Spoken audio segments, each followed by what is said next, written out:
Hey, this is Zach at Dreamedia Home Theater. I just wanted to show another theater project we're doing today. We're doing Martin Logan speakers, the Electromotion ESLs for the front, left, and right.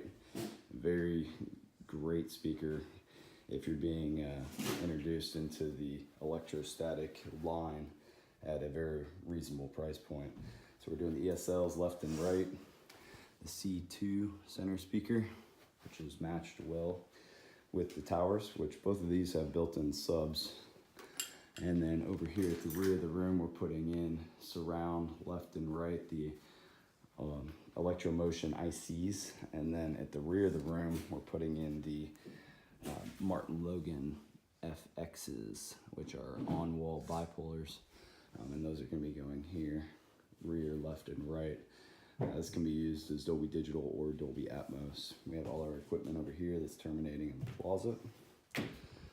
And we're going to be putting in this 133-inch high contrast gray screen with the famous Epson 5040 I've been using a lot this year. Marantz 6012 for powering the system. And we got our surge protection and universal remote system here as well. We use the Pro Control, one button touch screen, and then the Pro Link, which is going to give us radio frequency